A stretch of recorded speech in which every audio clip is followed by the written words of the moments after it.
What is going on, everyone? Welcome back to another FPL video on Fantasy Football Scout. In this one I'm doing something a little bit different. I thought I would use the tools on Fantasy Football Scout in the members area to try and predict who will be the top scoring players in FPL for the first 4 game weeks. Now, the beauty of this tool is if you want to kind of try it out for yourself, sign up to be a member, there's a link in the description below. But you can change the amount of game weeks you look at. So you can see at the top here, you've got first game week, last game week. I've got it set from game week 1 to game week 4. But if you wanted a shorter term punt, you can change it to the first 2 game weeks. If you wanted a longer term player, like a goalkeeper, for example, you could set it longer, right? And you can set it by price, so the maximum price, different positions and stuff like that. So I'm going to go through it one by one. So goalkeepers, defenders, midfielders and forwards. Now, obviously with goalkeepers, maybe you do want to set it a bit longer term, but obviously the point of the video is game weeks 1 to 4. And some of these players aren't going to be surprising, right? The reason that they are top, and that's why they got a more expensive price. And sometimes it's difficult to fit in. So we might do a few different kind of max prices throughout this. So goalkeepers up first. Maybe unsurprisingly, it's Alisson and Liverpool is the top predicted player. There's a lot of good reason why people are going for the likes of Trent Alexander-Arnold, Robertson, Van Dijk in their teams, because we think that Liverpool defensive returns are decent. Now, a lot of people maybe aren't going to pay $6 million for Alisson when you can go and get Van Dijk for 0.5 million more. But this is essentially the Rate My Team tool. So there's player projections in this. Tells you how many points it thinks they're going to get on average every single week. So 4.46 for game week 1, 3.4 for game week 2. And obviously you can't actually get 4.46, but it's based on kind of averages and stuff like that. So overall, around 15.83 points for Alisson.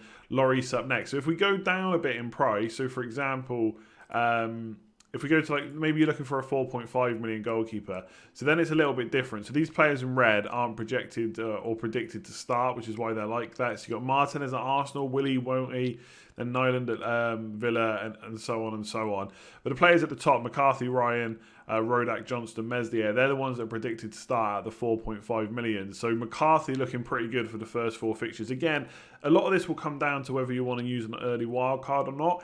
If you want to look for maybe 8 game weeks, 16 game weeks, then you can come in and use the tool and basically change it through here. So you can go down to a much longer game week period. And obviously, if you do sign up to be a member, there's other tools in here like season ticket to see who's got the best fixtures, comparison tools and stuff like that. But for this video, I wanted to stick to the Rate My Team basically. And the good thing about this is once game week 2 hits game week 3, you can actually just put in your FPL ID and it'll bring your team up. And when you want to make transfers, it will tell you how many points it projects you to score extra when you make that transfer. Sometimes it will go down.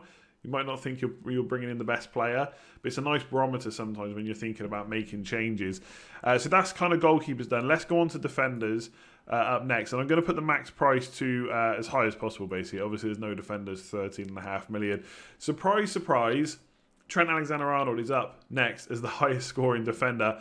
I don't think too many people, even with Arsenal and Chelsea in game weeks 2 and 3, I don't think too many people are kind of put off by that. Obviously, Chelsea in game week 2 and then Arsenal in game week 3. But yeah, most of us will predict Trent to do well, and that's why he's in over 50% of all teams. The really interesting thing for me is Lucas Digne is next. Now, he's been massively overlooked, and I think sometimes when we say a player's been overlooked, we kind of say it's a bad thing, like people shouldn't be overlooking him, but there's good reasons for that. Everton didn't look great post-lockdown, but they have made quite a few signings now. I think Allen's come in now. There's all the talk of James Rodriguez, Decore as well, potentially coming in. How quickly those players will gel into the team, we don't know, of course. But if they do come in, hit the ground running, then Lucas Digne looks good. The fixtures are good. Spurs, the first game is a little bit trickier. That's why he's projected only 2.78 points.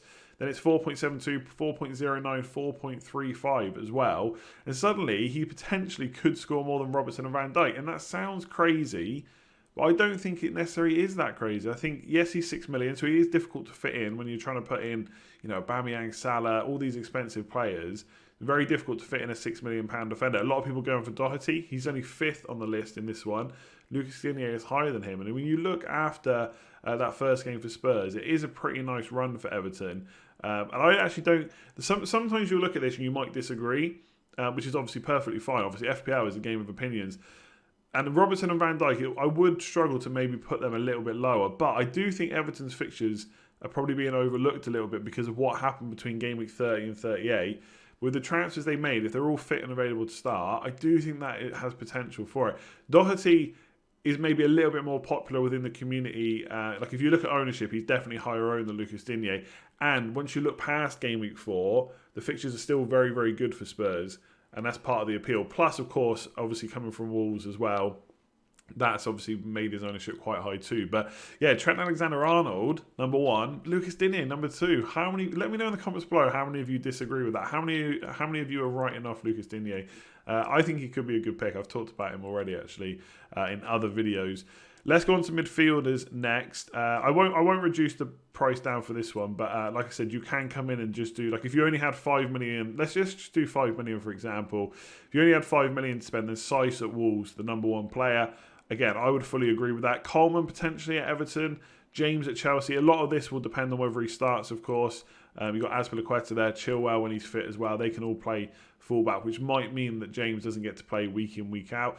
That's something you have to consider. You can't just come in here, choose James, and he's definitely going to play, because that's not necessarily the case. But someone like Saiss is good. So again, you can change the max price. We'll put it back to the most expensive, because we're going to look at midfielders.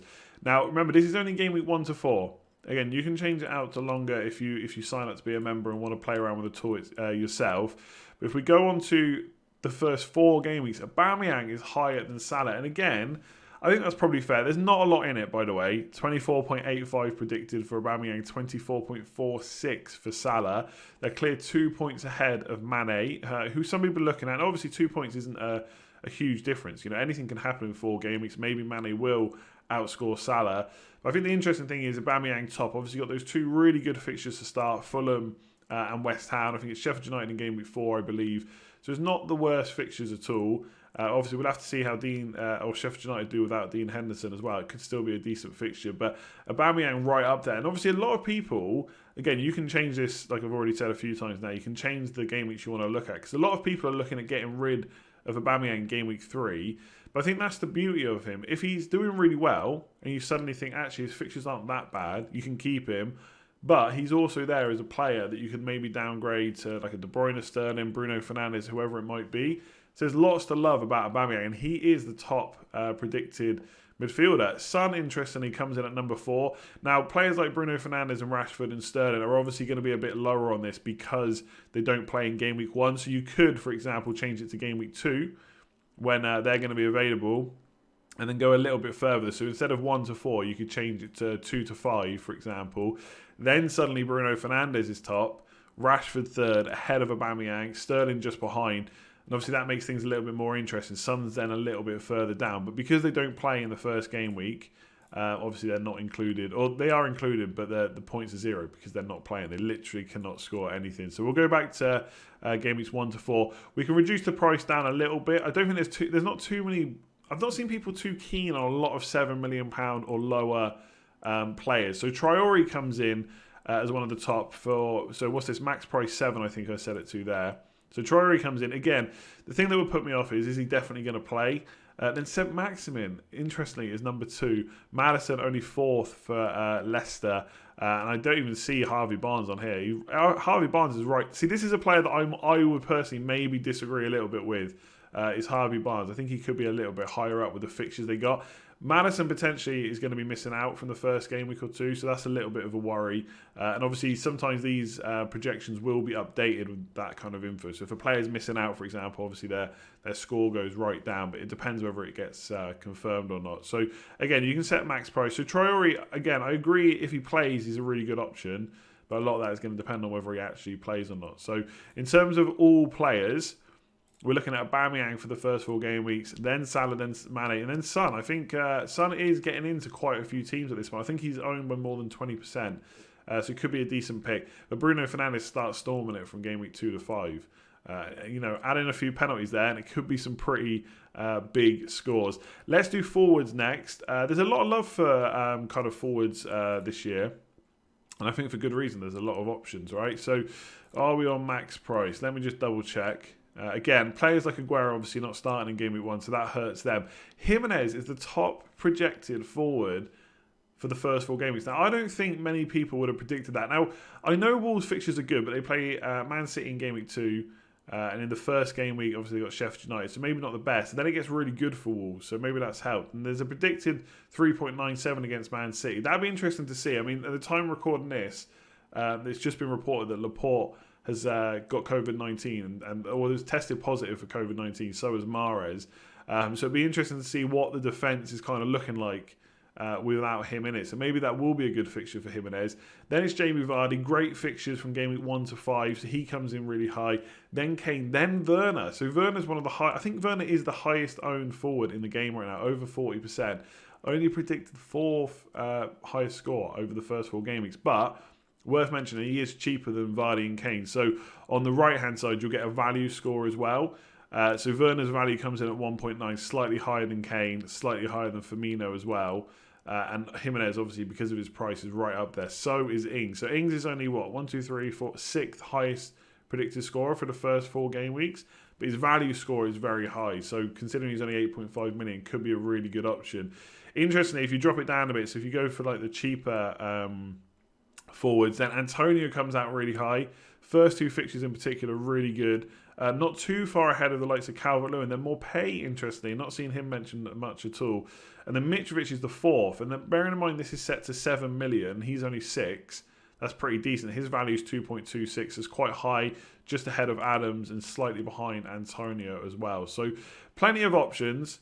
Again, I kind of agree with this. I like Calvert-Lewin. I've talked about him a lot. I think Antonio is really good as well. I think his stats were just ridiculous last year. Again, you can go into the members area and check them out, but they were absolutely outrageous last season. Whether he can keep them up this year, we'll have to wait and see, but I think he's a good option. So that's your predicted players. So Alisson, let me get this correct. Here we go. So Alisson, top goalkeeper. Trent, top defender. Aubameyang, top midfielder. And Jimenez, game week 1 to 4, top forward. I'm not sure many people would have predicted that. So there you go. Let me know in the comments below what you think of these predicted scorers. Who are your top predicted scorers from game week 1 to 4 for each position? Let me know in the comments below. If you've enjoyed this, make sure to give it a like. If you want to sign up so you can try this out for yourself and use all the other tools that are available as well. There's comparison tools, stats, tables, all the Opta stats and stuff are in there. Hundreds of articles every single season as well. If you want to check all that out, there is a link in the description below. Like I said, let me know what you think about these projected scorers. Subscribe if you're new around here as well. We're trying to hit 50,000 subscribers on the Scout channel. We're not too far away from it now. Otherwise, I'll catch you again for another video. Cheers all.